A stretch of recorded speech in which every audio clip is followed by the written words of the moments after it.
नमस्कार दोस्तों। यूपी ग्राम प्रधान पंचायत चुनाव। जी हाँ दोस्तों, आप सभी को पता होगा कि उत्तर प्रदेश ग्राम प्रधान चुनाव जो है बहुत ही ज़्यादा नज़दीक आ चुका है और सरकार की तरफ से आरक्षण सूची जो है जारी कर दी गई है उत्तर प्रदेश पंचायती राज चुनाव के लिए। जी हाँ दोस्तों, आप सभी को पता है कि ग्राम पंचायत चुनाव उत्तर प्रदेश के जो सरपंच के चुनाव थे, यानी जो ग्राम प्रधान के जो चुनाव होते हैं, वो लगभग 2020 के अप्रैल महीने में होने वाले थे।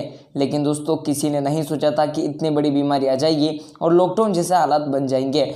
लेकिन दोस्तों, कुल मिला के लॉकडाउन भी अब खत्म हो चुका है और अब सब जगह पे अनलॉक की प्रक्रिया जारी है। और अब बात फिर से आती है उत्तर प्रदेश ग्राम प्रधान चुनाव के लिए। जी हाँ दोस्तों, तो यहाँ पर ऐसा संभव दिखाया जा रहा है कि लगभग अब 2020 में तो ग्राम प्रधान चुनाव 2020 मतलब जो उत्तर प्रदेश का है वो नहीं हो पाएगा। जी हाँ दोस्तों, पिछली बार जो चुनाव हुआ था वो लास्ट 2015 के अप्रैल में हुआ था और लगभग 5 साल हो चुके हैं और 5 साल के बाद भी 5 से 6 महीना और ज़्यादा हो चुके हैं। तो दोस्तों, यूपी सरकार का यही मानना है कि जल्द से जल्द उनका यही प्रयास है कि भाई ग्राम प्रधान चुनाव जल्द से जल्द कराया जाए। अब बात करें कि भाई ग्राम प्रधान चुनाव कब होंगे, तो दोस्तों मैं आपको बता देता हूं कि जो ग्राम प्रधान चुनाव की जो तारीख है वो लगभग 24 से 18 जनवरी है। जी हाँ दोस्तों, लगभग 18 जनवरी से जो ग्राम प्रधान के चुनाव है उत्तर प्रदेश में वो शुरू हो जाने वाले हैं। अब बात करते हैं आरक्षण सूची की। जी हाँ दोस्तों, तो मैं यहाँ पर आपको आज के इस वीडियो में संपूर्ण आरक्षण सूची बताने वाले हैं कि आखिरकार ग्राम प्रधान की आरक्षण सूची क्या होती है। दोस्तों, सबसे पहले आपको समझना होगा कि ये आरक्षण सूची होती क्या है। दोस्तों, आरक्षण सूची वह सूची होती है जो कि आगे से सरकार के द्वारा डाली जाती है और आपके पास आती है और जो सीट आती है उसी सीट का व्यक्ति खड़ा हो सकता है। मान लो जनरल की सीट आ चुकी है आगे से आपकी पंचायत के लिए, तो जनरल का व्यक्ति ही खड़ा होगा। मान लो जनरल महिला की आई है तो जनरल महिला की ही, अगर ओबीसी की आई है, एससी की आई है, एसटी की आई है, इस प्रकार से जिस भी जाति की आती है, चाहे महिला हो चाहे पुरुष हो, उस जाति के व्यक्तित्व को खड़ा होना पड़ता है। तो गाइस, आज के इस कंप्लीट वीडियो में हम जानेंगे कि ग्राम प्रधान चुनाव जो है वो मतलब इसकी जो आरक्षण सूची है वो किस प्रकार से होती है और जो आरक्षण सूची अभी सरकार के द्वारा जारी कर दी गई है वो आपको कैसे देखनी है और आपको ये कैसे देखना है कि आपके अपने गाँव में किस जाति का सरपंच बनने वाला है। इसके बारे में संपूर्ण अपडेट हम आपके आज के इस वीडियो में बताएंगे। तो प्लीज़ आप इस वीडियो को पूरा देखिएगा, कहीं पर भी स्किप मत करिएगा, क्योंकि गाइस हम हर वह तरीका बताएंगे जिससे कि आपके ग्राम प्रधान की सीट चुनी जाती है। दोस्तों, आपको बहुत बार पता होगा कि लगातार एक ही जाति की सीट आपके पंचायत में आती रहती है, तो वो होता है थोड़ा सा जोल, यानी थोड़ा सी गड़बड़ी होती है। तो दोस्तों, हम यह भी बताएंगे कि जो गड़बड़ी होती है, यानी जो आप देख सकते हो करप्शन, वो कहाँ पर होता है और आप किस प्रकार से अपनी मनचाही जाति की सीट ला सकते हो ग्राम प्रधान उत्तर प्रदेश में। लेकिन हालांकि आपको ये करना नहीं है, लेकिन ये चीज़ें मैं आपको बताना चाहूँगा। तो प्लीज़ आप इस वीडियो को पूरा देखिएगा, कहीं पर भी स्किप मत करिएगा। दोस्तों, यहाँ पर 3 से 4 ऐसे तरीके होते हैं जिससे कि आरक्षण सूची का नियम लागू होता है।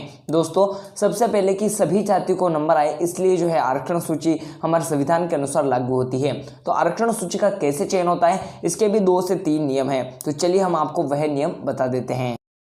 जी हाँ जी दोस्तों, तो अगर आरक्षित वर्ग की बात करें कि आपकी अपनी पंचायत में ग्राम प्रधान के लिए आरक्षण सीट कैसे चुनी जाती है या फिर कैसे बनाई जाती है, कैसे आरक्षण होता है, तो दोस्तों सबसे पहले जो मुख्य नियम है वो 3 नियम है और सबसे 3 में जो सबसे प्रमुख नियम है वो है लॉटरी का। और लगभग आपको पता है कि 58,175 ग्राम प्रधानों के चुनाव पड़ने वाले हैं। लगभग 58,175 ग्राम पंचायतों में ये चुनाव होने वाले हैं। तो दोस्तों, यहाँ पर हम आपको बात करेंगे कि भाई किन किन नियमों से कहाँ पर और कितनी पंचायतों पर ये नियम लागू होगा।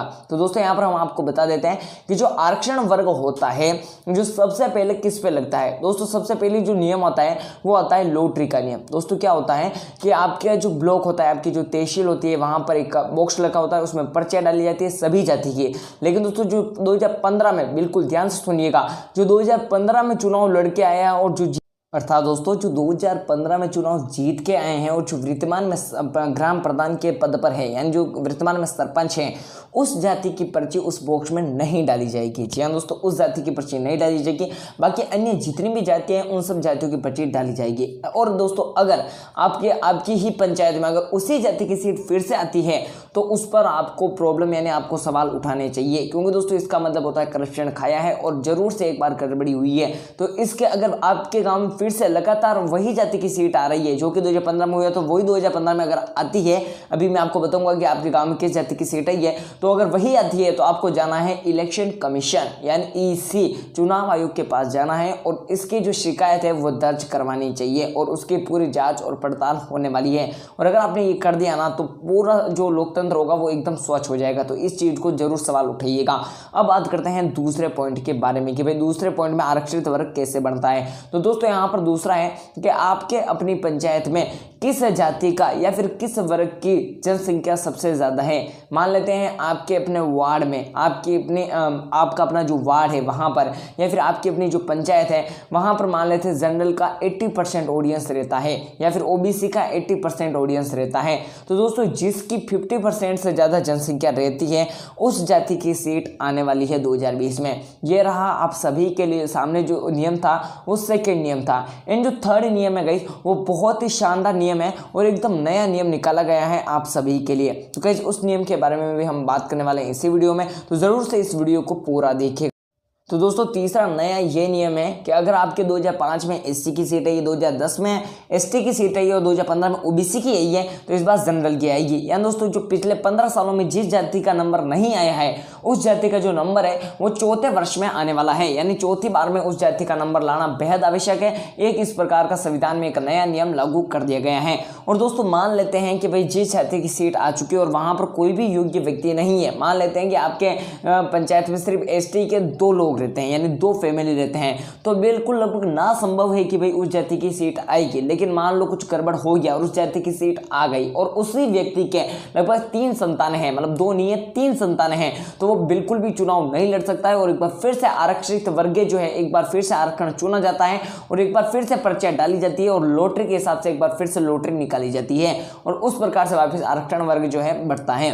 और दोस्तों मैंने इस वीडियो में आपको लगभग 3 से 4 ऐसे तरीके बता दिए हैं जिससे कि आरक्षण वर्ग बढ़ता है। तो अगर आपने इस वीडियो को पूरा देखा है, कहीं पर भी स्किप नहीं किया है, तो आपको पता चल गया होगा कि भाई आपके अपने गांव में किस जाति का आरक्षण वर्ग आने वाली है इस बार। देखो एक बार फिर से शॉर्ट में मैं आपको रिपीट कर देना चाहता हूं। सबसे पहला पॉइंट होता है लॉटरी के हिसाब से, जो कि भाई जो वर्तमान में सरपंच है उसकी पर्ची नहीं डाली जाती है। एंड जो सेकंड थिंकिंग होती है, सबसे मेन थिंकिंग, उस थिंकिंग के अनुसार दोस्तों वो होता है कि भाई आपके अपने पंचायत में ऑडियंस कितनी है, जिसकी ज्यादा ऑडियंस उसकी ही पंचायत का जो सरपंच है वो बनने वाला है। एंड थर्ड जो होती है कि पिछले 15 साल में जिस जाति का नंबर नहीं आया है उसका 20वें साल में नंबर आना बिल्कुल अनिवार्य है, फिक्स नियम है। अब बात कर लेते हैं आरक्षण सूची का कि दोस्तों उत्तर प्रदेश की जो आरक्षण सूची जारी हो चुकी है वो आपको कैसे देखनी है। तो दोस्तों यहाँ पर हम आपको बता देते हैं कि लगभग 58,000 ग्राम पंचायतें हैं, जिसमें से लगभग आप देख सकते हो 20 से 25 लगभग 25,000 ग्राम पंचायतों की जो आरक्षण सूची है वो जारी कर दी गई है। बाकी की 25,000 के पंचायतों की आरक्षण सूची जो है अभी तक जारी नहीं की।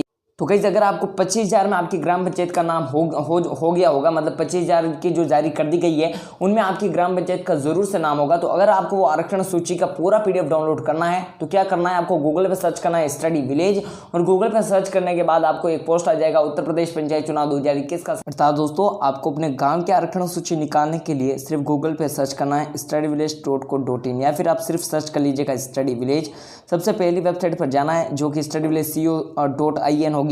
उस पर आपको जाने के बाद उत्तर प्रदेश ग्राम पंचायत 2021 की पोस्ट पर जाने के बाद संपूर्ण पीडीएफ आप सभी को डाउनलोड कर लेना है, संपूर्ण आरक्षण सूची का, संपूर्ण आरक्षित वर्ग सीटों का। जी दोस्तों, तो इस वीडियो को ज्यादा से ज्यादा लाइक करें, साथ ही अपने दोस्तों के साथ इस वीडियो को शेयर करें और चैनल पर नए हो तो एक बार चैनल को जरूर से सब्सक्राइब कर ले, क्योंकि उत्तर प्रदेश ग्राम पंचायत चुनाव के हर नियम से रिलेटेड आपको अपडेट मिलती है।